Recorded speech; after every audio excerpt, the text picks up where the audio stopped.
아멘. 오늘부터 우리는 야고보서의 말씀을 함께 나누고 싶습니다. 제가 작년 여름에 이 에베소서의 말씀을 함께 우리가 또 쭉 나눴던 그런 기억이 있는데요. 그때 제가 이런 표현까지 썼습니다. 독서 100편 의자현, 책이나 글을 100번을 읽으면은 저절로 뜻을 알게 된다. 그래서 동일하게 적용될 것 같습니다. 에베소서와 마찬가지로 이 야고보서도 그렇게 길지 않는 서신입니다. 전체를 읽는데 제가 여유 있게 읽어도 한 30분 정도면은 충분히 다 읽게 되더라고요. 그래서 우리가 이 야고보서를 이번에도 야고보서를 나누는 동안에 매일 한 번씩이면 너무 좋고요. 그것도 힘들면 일주일에 한 번씩이라도 해볼 만하시죠? 네. 이렇게 함께 말씀을 읽으면서 우리가 그 학교 다닐 때 공부 잘하는 그 학생들의 특징은 예습 복습을 철저히 하잖아요. 그래서 성경을 읽고 와서 말씀을 듣고 또 말씀을 듣고 성경을 읽으면 정말 하나님께서 우리에게 무한한 은혜를 베풀어 주시고 또 성경 안에 있는 귀한 진리를 그 보화를 우리가 발견하게 되리라 믿습니다. 아무쪼록 또 이제 제가 주일 오전 예배는 뭐 1년에 한두 번 정도 강해를 좀 할까 말까 하는데요. 이 시간들을 통해서 함께 정말 하나님께서 이 말씀 전체를 우리가 한번 살펴봄으로 인해서 우리에게 부어주시는 그 놀라운 은혜를 그 정말 보화를 캐내는 그런 시간들이 되시길 바라겠습니다. 이 야고보서의 특징은 그리스도의 윤리적인 삶의 실천을 말한다라고 우리가 생각할 수 있습니다. 강조를 하고 있습니다. 굉장히 행위 또 삶에 대한 강조가 두드러지게 나타나고 있습니다. 모든 신약의 모든 성경을 통틀어서 뭐 구약까지도 포함할 수도 있겠습니다만 모든 성경을 통틀어서 우리 그리스도인들의 윤리적인 삶, 실천적인 삶을 가장 잘 강조하고 있는 책이 바로 야고보서라고 말씀을 드릴 수 있습니다. 그래서 야고보서 하면 우리가 익히 들은 말씀들이 있습니다. 잘 아는 말씀이 있죠. 행함이 없는 믿음은 죽은 믿음이다. 야고보서 2장에 나온 이 말씀, 야고보의 전체 주제와도 같은 이 말씀 우리가 너무나도 잘 알고 있는데 이 말씀처럼 야고보서는 우리 신앙인의 믿음이 과연 그 믿음이 죽은 믿음인지 아니면은 살아있는 믿음인지 다른 말로 그 믿음이 진짜인지 가짜인지를 판단하는 기준, 그 기준이 무엇이냐? 바로 우리 그리스도인들의 윤리적인 삶의 실천을 이야기하고 있다, 제시하고 있다라는 것입니다. 그래서 삶을 언급하기 때문에 신앙인의 삶을 언급하기 때문에 마치 우리가 행위로 구원을 받는가, 행함으로 구원을 받는가 이렇게 말을 할 수도 있습니다. 그래서 뭐 이제 나중에 우리 또 루터가 자기들의 잘못을 고백하기도 했지만은 처음에 그가 이 야고보서를 지푸라기 서신이라고 부르면서 정말 같이 정말 이 성경을 폄훼하는 그런 일까지 있었죠. 그러나 이 믿음이 우리의 믿음이 이제 우리 신앙의 뼈대, 건물에도 뼈대가 중요하지 않습니까? 뼈대, 기초라고 하면은 그것을 채워가는 것은 우리의 삶이다. 신앙의 이 믿음이 기초라고 하면은 행위는 이 살이다, 지붕이다라고 말씀을 드릴 수가 있습니다. 그래서 다시 말씀드리자면은 이 야고보서는 구원받은 자의 삶이 얼마나 중요한가 그것들을 깨닫게 하는 말씀이다라는 것을 우리가 기억하셔야 됩니다. 여러분, 우리 신앙의 초점은 구원에 있지 않습니다. 이게 무슨 말이냐면은 구원받기 위해서 우리가 애쓰고 노력하는 그런 신앙이 되지 말라라는 것입니다.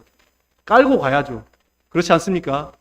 구원은 이제는 우리에게는 내가 더 이상 내가 구원을 받았는가, 구원을 받지 못했는가 이것 때문에 고민하지 말라라는 것입니다. 우리의 구원은 흔들리지 않습니다. 구원은 변함이 없습니다. 이제 구원을 받았다 이 확신을 가지고 있기 때문에 그 위에 이제 우리의 삶 속에서 어떻게 살아가야 되는가, 구원이 중요한 게 아니라 구원받은 이후의 삶이 중요하다. 이 삶을 우리가 살아내야 된다라는 것을 생각하시길 바랍니다. 이 야고보서의 저자는 예수님의 동생 야고보로 알려져 있습니다. 이 대표적인 야고보가 두 명 있죠. 예수님의 제자 야고보가 있습니다. 사도 야고보죠. 그리고 예수님의 동생 야고보입니다. 근데 이 야고보서를 지을 당시 이 예수님의 제자 야고보는 이미 순교를 당했습니다. 사도행전 12장에 보면 첫 순교자가, 제자들 중에 첫 순교자가 야고보인데 그 야고보는 이미 죽은 이후입니다. 네, 그래서 예수님의 동생 야고보인데 복음서를 보면은 예수님의 그 육신의 동생들이 나옵니다. 야고보, 또 유다, 요셉, 시몬, 이렇게 예수님의 육신의 동생의 이름들이 언급됩니다. 그러니까 육신의 동생 두 명, 그 유다는 유다서를 썼고요, 야고보는 야고보서를 기록했습니다. 예수님의 육신의 동생들이 뭐 엄밀하게 따지면 이복 동생들이죠. 왜냐하면은 이 나머지 동생들은 예수님이 첫째이죠. 그리고 나머지 동생들은 다 요셉과 마리아 사이에서 태어났지만은 예수님은 성령으로 엄마만 같습니다. 그러니까 이복 동생이라고 하는 게 맞겠죠. 이들이 이제 예수님의 동생들은 원래는 예수님의 메시아 되심, 즉 예수님이 하나님의 아들 되심을 믿지 않았습니다. 오히려 예수님을 향해서 기적을 행하시고 사람들을 가르치시고 복음을 전하시는 그 예수님을 향해서 미쳤다, 예수님의 그 친족들까지, 그 예수님의 형제들까지 미쳤다, 그렇게 할 정도로 예수님의 반대편에 있었던 자들이었습니다.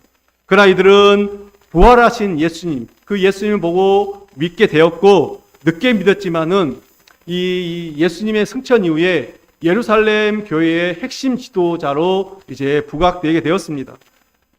사도행전에 보면은 이 야고보 이제 12장 야고보 순교 이후에 이제 헤롯이 베드로도 잡아다가 감옥에 가두었습니다. 그때 천사가 베드로를 탈옥시키죠. 그리고 베드로가 이제 탈옥을 했으니까 더 이상 예루살렘에 머물지 못하고 떠나야만 하는 처지에 있었습니다. 예루살렘의 지도자 이 베드로가 예루살렘 교회를 떠나야 되는 상황 속에서 베드로가 이제 야고보에게, 그래서 사람들에게 야고보를 찾아가서 야고보에게 교회를 부탁을 하고 베드로가 떠나는 상황이 있습니다. 그때부터 이제 이 야고보가 이 예루살렘 교회의 핵심 지도자로 부상을 하게 됩니다. 그래서 나중에 사도행전 15장에 그 예루살렘 공회를 보게 되면 그때도 이 야고보가 주도적인 인물로 등장하는 것을 보게 됩니다. 이 잘은 모르지만은 예수님의 그 육신의 가족이었다라는 어떤 혈연 관계의 프리미엄이 적용됐을 것 같습니다. 그래서 소위 말하는 금수저죠. 그래서 금세 예루살렘 교회의 핵심 지도자로 많은, 처음부터 예수님을 따라다니는 그 제자들도 많이 있었는데 이 야고보가 어느 순간에 예루살렘 교회의 핵심 지도자로 세워지게 되었고, 그 야고보서는 이 예수님께서 승천하신 지 그렇게 오랜 시간이 지나지 않은 시점입니다. 대략 한 20년 정도가 지난 시점에 이제는 이 예루살렘 교회 지도자인 야고보가 이 모든, 그러니까 흩어져 있는 모든 그 하나님의 자녀들, 백성들을 향해서, 지금 이제 이 당시는 로마 제국이죠. 로마가 다 지배하고 있는 이 로마 제국 전역에 흩어진 그 주님의 자녀들, 백성들에게 편지를 쓴 서신이 바로 야고보서입니다. 그러니까 이 소위 말하는 디아스포라라 그러죠. 흩어져 있는 그들에게 보낸 편지입니다. 야고보 장로가 이렇게 이 야고보서를, 이 편지를 쓴 이유는 편지의 내용들을 보면은 이제 구체적으로 그것들이 등장을 하고 있습니다. 이 사도행전을 보게 되면은 우리가 예수님의 승천 이후에 얼마 지나지 않아서 교회에 대대적인 박해가 일어납니다. 스데반이 순교를 당하게 되죠. 그리고 나서 그것을 계기로 이제 유대교의 박해, 그리고 로마의 박해, 이 박해들이 일어나게 돼서 성도들이 더 이상 예루살렘에 머물지를 못합니다. 이제 로마 제국 전역에 뿔뿔이 흩어지게 되었습니다. 소위 말하는 이제 디아스포라인데요. 근데 이제 또 그들이 흩어질 때 디아스포라가 또 이미 형성된 그룹들이 있었습니다. 바벨론 포로 이후에 귀환하지 않고, 예루살렘으로 유대로 귀환하지 않고 그냥 흩어져 있는 그 나라, 그 지역에 살던 그들이 있었던 것입니다. 그래서 이들에게 가서 이 박해를 피해서 갔던 자들이 교회를 세우게 되고, 또 그것에 함께 하나님의 말씀을 전하게 되는 그런 어떤 공동체, 신앙의 공동체를 형성하게 되었습니다. 우리가 잘 알듯이 유대인들은 어디를 가나 이 남자들이 10명만 모이면은 회당을 짓습니다. 회당을 짓고 그곳에서 그들의 공동체를 형성하게 된 것입니다. 우리가 해외 나가면 우리나라도 코리아타운 있지 않습니까? 말 그대로 유대타운 이런 것들을 형성해서 가지고 그들끼리 또 이 신앙 생활을 했다라는 것이죠. 근데 구약만을 믿고 있고 그 구약의 성경만을 믿는 그들에게 이제 흩어진 자들이 가서 예수 그리스도를 증거를 합니다.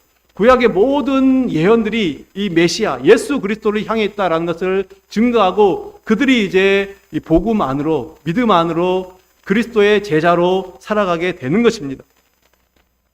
여러분, 근데 그들이 이 고향을 떠나서 살아간다는 것 얼마나 힘들겠습니까? 우리 중에도 고향을 떠나서 예를 들어서 학교를 다닐 때나 아니면 이제 직장 때문에 고향을 떠나서 혼자 살아본 경험들이 있으실 것입니다. 저도 이제 목회를 하면서 이곳저곳 몇 군데를 돌아다녔는데 정말 처음에 가면은 낯선 곳에 가면은 그 정착하는 것이 참 쉽지 않습니다. 더군다나 우리나라는 그나마 문화가 같고 말이 통하고 괜찮습니다. 그러나 다른 나라로 가서 정착한다 생각해 보십시오. 그 정착하는 과정들이 참 쉽지 않습니다. 그러나 사도행전을 보면은 이들은 흩어져서 그 다른 지역, 다른 나라에 가서 정착함에 불구하고 그들이 먼저 정착하고 살아가는 것이 시급한데 그럼에도 불구하고 그 어려운 문제들이 있음에도 불구하고 그들은 가는 곳마다 복음을 전했습니다. 하나님의 나라를 확장시켜 나갔다는 것이죠. 정말 그리스도의 복음을 전하는 고귀한 삶을 살았던 것입니다. 여러분, 쉽지 않은 그런 모습들로 살았습니다. 그래서 아까 말씀드린 대로 이 신앙의 공동체를 형성하고 살았습니다. 그러나 이제 시간이 지나면서 점차 안정이 되고 또 교회가 안정이 되면서 이제 여러 가지 그들 사이에도 그 신앙의 공동체 사이에도 하나 둘씩 문제가 생겨나기 시작한 것입니다. 여기서 그들의 문제를 다 일일이 말할 수 없지만은 어쨌든 이제 사람이 모이고 또 함께 지내다 보면은 문제들이 필연적으로 발생할 수밖에 없습니다. 그 신앙의 공동체 안에도 문제가 발생하겠다라는 것이죠. 그리고 또 이 시기에 주목할 만한 인물 한 사람이 등장합니다. 누구겠습니까? 사도 바울입니다. 사도 바울이 지금 이제 이때 당시에 유대 율법주의에 대항을 하면서 핵심 교리를 전하게 됩니다. 무엇입니까? 모르시나요? 이신득이 믿음으로 말미암아 구원을 받는다. 믿음으로 의롭게 된다. 여러분, 이것이 우리 기독교의 핵심 교리이지 않습니까? 이것들이 지금 이제 바울이 전도하는 곳에 이제 전해지고 있습니다. 그러니까 디아스포라 흩어져 있는 그 교회들을 중심으로 이제 이 복음이 전해지고 있었습니다. 야고보를 쓸 당시에 바울의 그 교리, 이신득이 교리가 바울의 전도 여행과 함께 제국 전역으로 이제 또 퍼져 나가고 있었던 그런 상황이었습니다.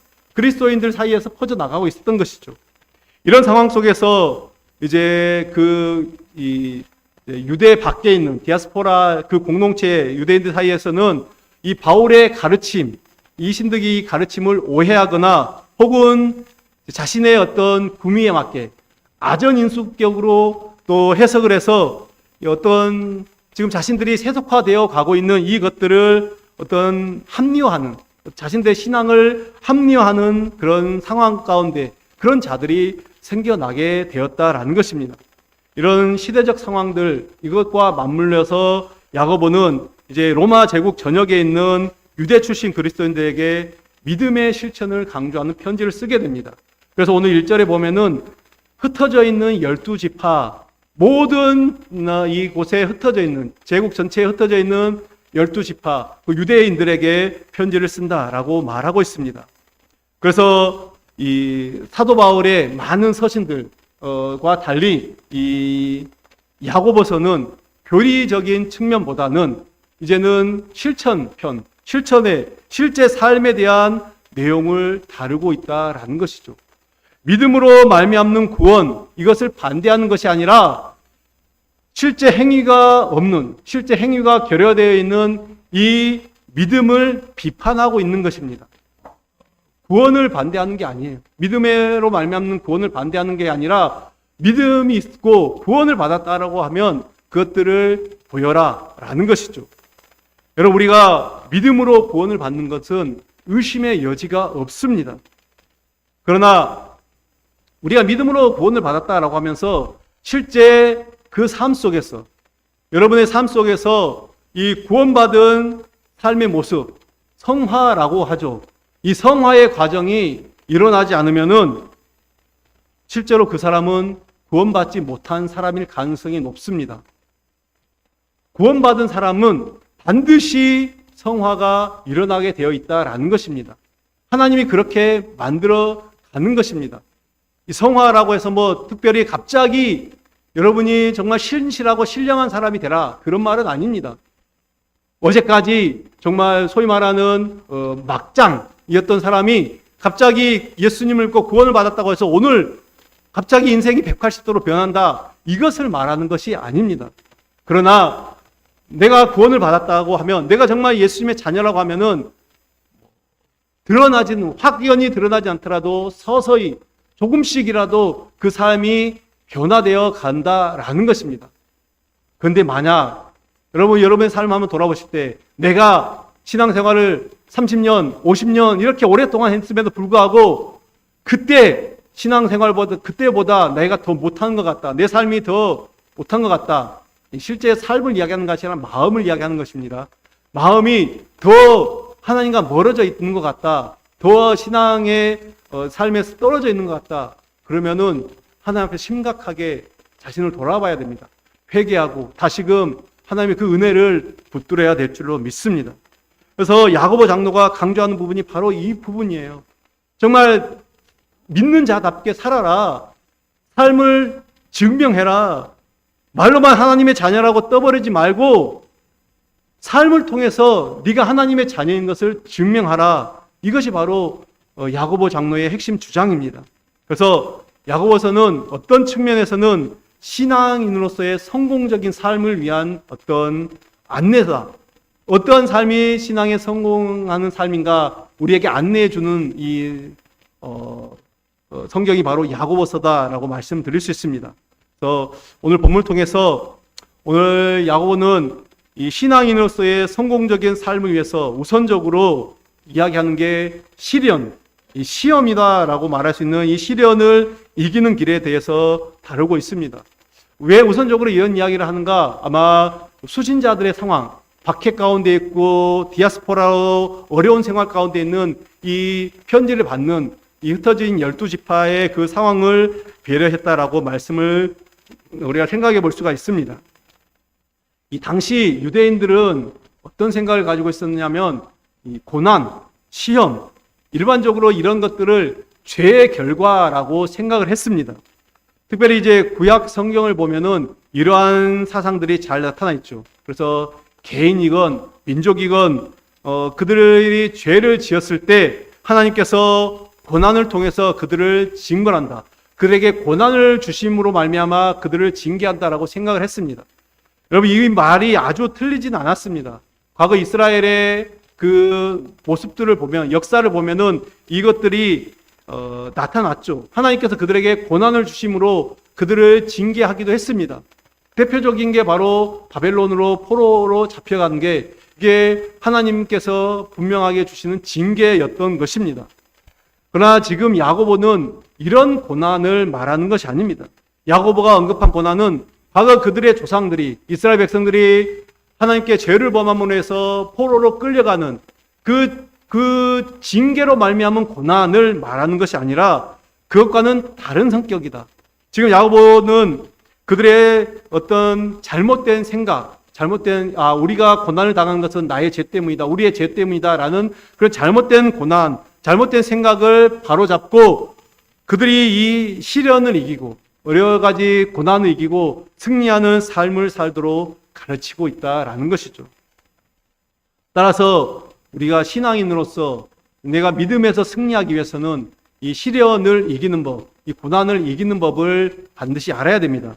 왜냐하면은 우리 그리스도인들에게는 이 고난이라는 것은, 시련이라는 것은 마치 이 실과 바늘처럼 뗄래야 뗄 수 없는 그런 관계이기 때문에 그렇습니다.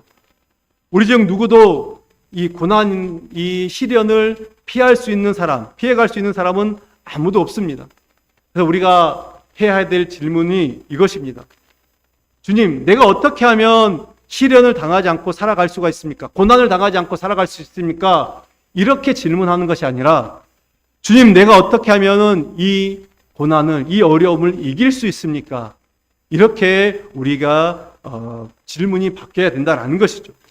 오늘 본문은 그 길, 이 우리에게 시험을 이길 수 있는 길을 몇 가지 제시하고 있습니다. 먼저 시련을 이길 수 있는 길, 첫 번째는 오늘 성경은 그것을 기쁘게 여기라고 말하고 있습니다. 여러분 2절의 말씀을 한번 보겠습니다. 내 형제들아, 너희가 여러 가지 시험을 당하거든 온전히 기쁘게 여기라. 이렇게 말하고 있습니다. 여러분 오늘 본문이 우리에게 이야기하는 것은 무엇입니까? 우리의 인생 속에는 결국 고난이 불가피하다라는 것입니다. 2절 말씀에 보면 시험을 당하거든, 이런 표현입니다. 이 말은 조금 구체적으로 해석하면 너희가 혹시 시험을 당할지도 모른다, 이런 말이 아닙니다. 너희가 언제든지 시험을 당하게 되어 있다. 반드시 시험을 만나게 된다. 그때가 언제인지 모르지만은 너희는 반드시 시험을 만나게 된다. 만날 수도 있고 만나지 않을 수도 있다가 아니라 반드시 만나게 된다. 여러분 우리 인생 속에는 반드시 이 고난이라는 골짜기를 지나게 되어 있습니다. 우리 인생 속에 이것이 비켜가는 사람은 아무도 없습니다. 예외인 사람이 아무도 없다라는 것이죠. 여러분 한 번도 나는 인생 속에 어려움을, 고난을 당하지 않았다. 손들어 보십시오. 당당하게 손들어 보십시오. 아무도 없을 것입니다. 우리는 크고 작은 고난을 때로는 수십 번, 수백 번 그 고난의 그 파도들을 지나왔습니다. 그리고 여러분 우리의 남은 인생을 생각할 때 또 여전히 얼마의 고난이 있는지는 알 수 없지만은 우리는 또 수없이 많은 고난을 헤쳐나가야 되는 그런 인생들입니다. 따라서 여러분 고난에 대처하는, 고난을 맞이하는 우리의 자세는 어떻게 해야 됩니까? 하나님 왜 저한테 이렇게 어려움을 주십니까? 왜 이런 시련을 주십니까? 불평하고 원망하고 슬퍼하고 탄식하는 것이 아니라 그 고난을 우리의 정상적인 삶의 모습으로 받아들여야 됩니다. 우리가 정상적인 삶을 살아가는데 반드시 이 고난이 오는구나. 그리고 하나님, 내가 이 고난을 이길 수 있는 힘을 주십시오. 여러분 사도 베드로도 비슷한 이야기를 했습니다. 우리 베드로전서 4장 12절 13절 우리 함께 보시면은, 사랑하는 자들아, 너희를 연단하려고 오는 불시험을 이상한 일 당하는 것 같이 여기지 말고, 이상한 일 당하는 것 같이 여기지 말라는 거죠. 정상적인 거다라는 것입니다. 오히려 너희가 그리스도의 고난에 참여하는 것으로 즐거워하라. 이는 그의 영광을 나타내실 때에 너희로 즐거워하고 기뻐하게 하려 함이라. 즐거워하라. 오늘 고난을 당하든 기뻐하라. 같은 말씀을 하고 있다라는 것입니다. 여러분 뜻하지 않는, 정말 이 불청객처럼 찾아오는 그 고난에 대처하는 우리의 자세가 의연해야 된다라는 것이죠. 그래, 내가 널 기다리고 있었다. 언젠가는 올 줄 알았다. 난 이미 준비가 되어 있다. 너를 맞을 준비가 되어 있다. 이런 자세로 나아가라라는 것입니다. 뿐만 아니라 오늘 본문에서 보는 것은 우리에게 오는 그 시험의 종류가 매우 다양하다라고 말하고 있습니다. 본문에서 야고보는 너희가 여러 가지 시험을 당하거든 그렇게 말하고 있습니다. 여러분 여기서 여러 가지라는 뜻은 이 문자적으로는 여러 색깔을 의미한다라고 우리가 이해할 수 있습니다. 여러분 우리가 색깔이 무지개색이 빨주노초 파남보, 우리가 색깔이 여러 가지 색깔이 있지 않습니까? 그것처럼 우리에게 오는 고난도 가지각색이다라는 것이죠. 사람마다 겪는 고난이 천차만별입니다. 어떤 사람은 물질, 어떤 사람은 관계, 어떤 사람은 자녀, 어떤 사람은 가정 문제, 여러 가지 다양한 문제들이 우리에게 온다라는 거죠. 한 가지만 올 때도 있고 여러 가지가 한꺼번에 올 때도 있고. 여러분 만약에 우리가 당하는 고난을 여러분들이 한번 색깔로 표현한다라고 하면 어떻게 표현하시겠습니까? 이제 제가 여러분들에게 만약에 이제 흰색 도화지를 주면서 이제 색연필과 도화지를 주면서 여러분 한번 칠해 보십시오. 물질의 고난 빨간색, 관계의 고난 노란색, 뭐 또 질병 파란색 이렇게 칠해라고 한번 드리면은 한 가지 색으로만 칠할 수 있겠습니까? 어떤 사람은 빨간색이 진할 수도 있고요. 어떤 사람은 파란색이 진할 수도 있고, 그렇지만 한 가지 색만 가지고 있는 사람은 없을 것입니다. 정말 다양하게 여기 계신 모든 분들이 다 각기 다른 그런 모습의 색깔이 칠해지지 않을까 그렇게 생각합니다. 여러분, 바로 이것이 우리의 모습이다, 우리의 삶이다라는 것입니다. 그런데 우리는 이런 고난을 마주할 때 가장 먼저 드는 생각이, 왜 나한테 이런 고난이 오는가? 그 생각이 깊어지고 깊어져서 하나님께 원망할 때도 있다라는 것입니다. 억울한 생각이 들고 상심하고 낙심하게 된다라는 것입니다. 그런데 오늘 말씀은 무엇입니까? 온전히 기쁘게 여기라. 여러분, 고난을 즐기라는 표현입니까? 피할 수 없으면 즐겨라, 이런 것처럼 고난을 즐겨라라는 표현입니까? 과연 고난을 즐길 수가 있습니까? 여러분, 없습니다. 고난을 누가 그것을 즐길 수가 있습니까? 그 고난을 기쁨으로 넘어갈 수가 있습니까? 이 말은 고난을 즐겨라 라는 그런 말이 아닙니다. 그러나 고난이 있음에도 불구하고 기뻐할 수는 있습니다. 왜요? 고난의 목적, 그 목적을 우리가 이해하고 분명히 깨닫게 되면 그 고난을 기쁨으로 통과할 수가 있다라는 것입니다. 여러분, 하나님은 우리를 사랑하는 분이십니다. 하나님 우리를 너무나도 사랑하십니다. 하나님 우리의 삶의 모든 것들을 알고 계시고 보고 계시고 또 그것들을 다 기억하고 계시는 분이십니다. 우리를 사랑하시는 하나님이 우리에게 주시는 것은 언제나 최선의 것이고 언제나 가장 좋은 것입니다. 근데 그 하나님이 우리에게 고난을 주신다, 그냥 주시는 게 아니다라는 거죠. 분명 하나님 그 목적을 가지고 뜻을 가지고 고난 너머에 있는 놀라운 하나님의 그 것들을 주신다라는 것입니다. 여러분, 부모가 자식을 대할 때 그 부모 입장에서는 때로는 그것이 이제 그 자녀들에게 하는 것이, 자녀들의 입장에서 보면은 그것이 고통일 수도 있고 또 그것이 하기 싫은 그런 일일 수도 있습니다.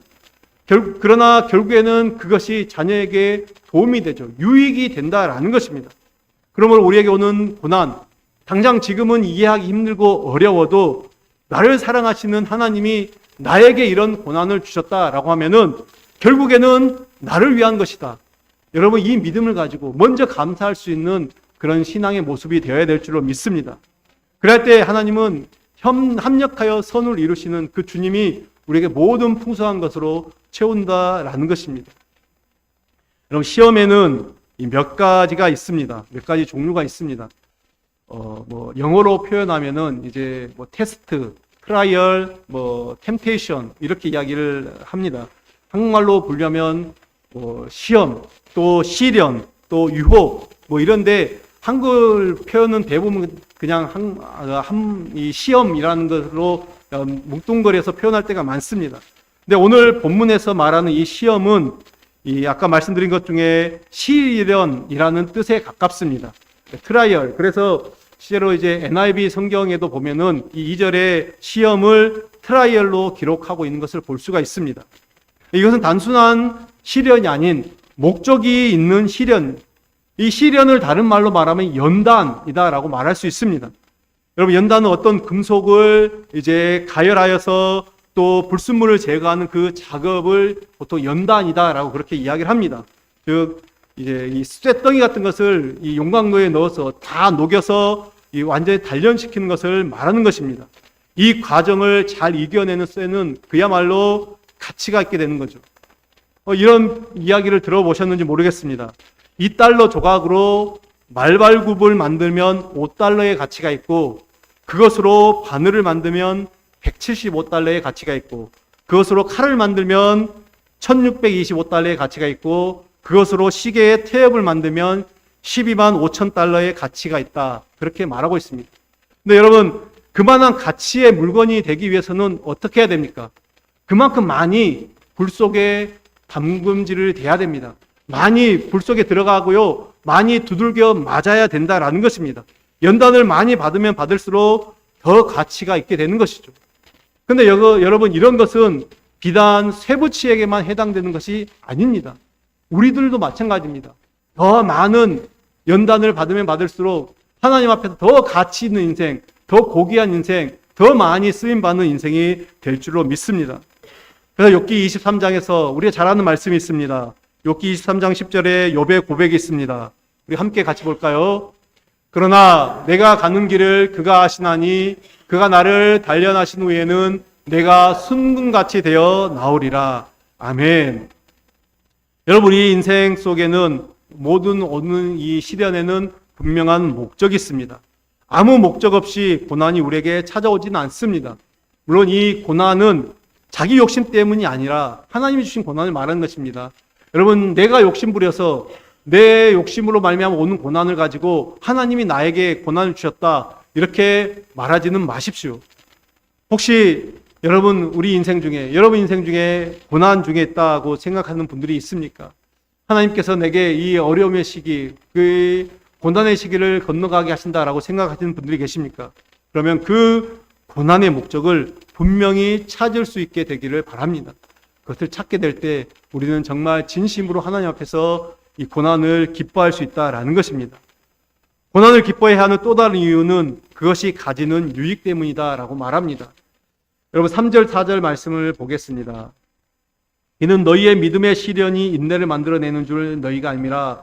인내를 온전히 이루라. 이는 너희로 온전하고 구비하여 조금도 부족함이 없게 하려 함이라. 이렇게 말씀하고 있습니다. 고난의 유익이 무엇입니까? 고난의 유익은 고난을 통해서 우리는 인내를 배우게 된다라는 거죠. 인내는 오래 참음입니다. 성령의 열매 가운데 있는 그 오래 참음입니다. 인내라는 것은 단순히 참는 것을 말하지 않습니다.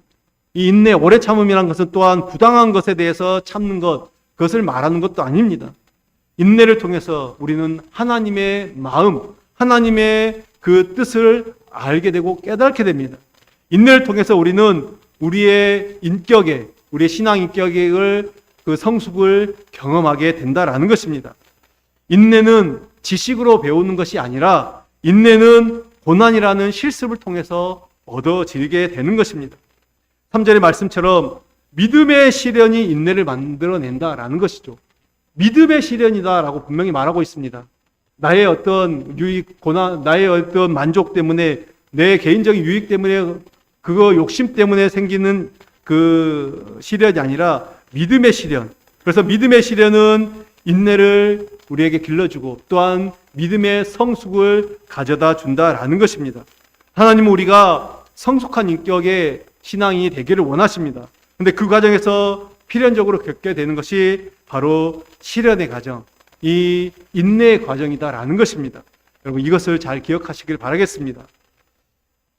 계속해서 우리 시련을 이기는 두 번째 방법은 지혜를 구하는 것입니다. 5절의 말씀 함께 봅니다.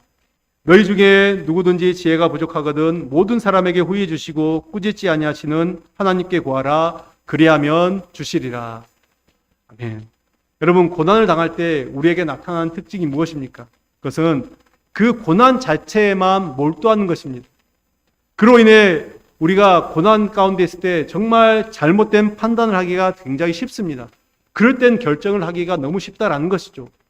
평소에는 우리가 내가 이런 상황이 닥치면 이렇게 해야 되겠다, 좋은 생각들을, 제대로 된 옳은 생각들을 많이 합니다. 그러나 막상 그 상황 가운데 들어가게 되면은 경황이 없다 그러죠. 다른 올바로 판단을 할 수가 없게 되는 것입니다. 이럴 때 필요한 것이 무엇입니까? 바로 하나님이 주신 지혜, 하나님의 지혜입니다. 말씀드렸듯이 고난을 당하다 보면 이 현실의 벽이 너무 크고 너무 높게 보여서 그 너머에 있는 고난의 목적과 유익을 도무지 보지 못하게 되는 것입니다. 그래서 우리는 고난 앞에서 감정적으로 반응할 때가 너무나도 많다라는 거죠. 하나님의 뜻이고 하나님 계획이고 상관없이 그냥 지금 내 이 고난만 없어지면 좋겠다. 그래서 너무나도 감정적으로 많이 반응하게 된다라는 것입니다. 이럴 때 우리는 침착하게 하늘의 지혜를 구하라 라고 성경은 말하고 있습니다. 오늘 본문이 우리에게 약속하시는 것이 무엇입니까?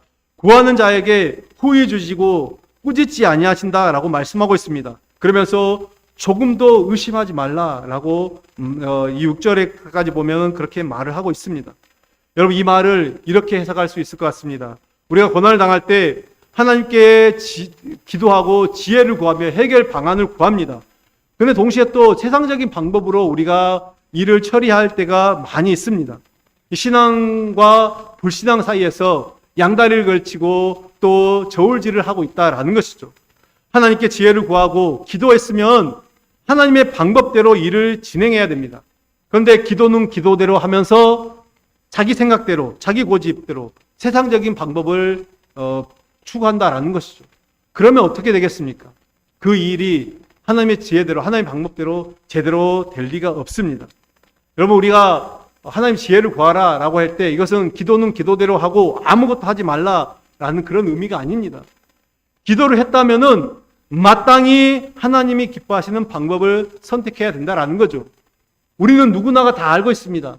하나님이 기뻐하시는 방법이 무엇인지, 하나님께서 원하시는 것들이 무엇인지를 다 알고 있습니다. 우리는 우리의 모든 인생의 그 선택의 연속 속에서 하나님이 기뻐하시고 원하시는 것들이 무엇인지를 분명히 알고 있습니다.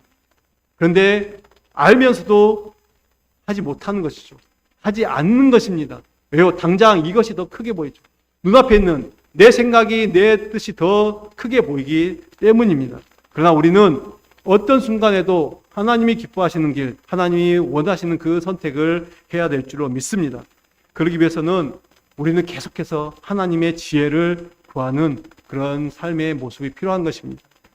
여러분들이 만나는 인생의 모든 순간들에서 하나님께서 주시는 지혜로 어려움을 극복하고 내가 그것들을 이겨냈다라는 그런 어떤 체험이 많기를 바랍니다. 그런 간증들이 많아지기를 바랍니다. 그리하여 매 순간 삶 속에서 하나님의 살아계심과 더불어 하나님께서 나를 위하여 일하고 계신다, 이것들을 경험하는 여러분의 복된 인생이 되기를 바라겠습니다. 이제 말씀을 정리합니다. 그러나 여러분, 우리의 인생 속에서 만나게 되는 이 필연적인 시련, 이 고난이 꼭 나쁜 것만은 아님을 우리가 기억하십시오. 이 고난은 우리 인생 속에서 지워버리고 싶은 어떤 흑역사, 그런 것이 아닙니다. 이 시련을 통해, 어려움과 고난을 통해 우리는 신앙이 더욱더 성숙하게 되고요, 또 지혜로운 하나님의 자녀가 됩니다. 이것들이 바로 우리의 신앙을 성장시키는 촉진제와 같다라는 것입니다. 따라서 시련을 당할 때, 고난을 당할 때 주저앉고 무너지는 인생이 아니라 그것을 딛고 일어서서 정말 주님으로 승리하는 복되고 또한 성숙한 모든 신앙인의 삶이 되시기를 다시 한번 예수님의 이름으로 간절히 축원합니다. 기도하겠습니다. 아버지 하나님, 오늘 우리에게 귀하신 말씀을 주심에 감사드립니다.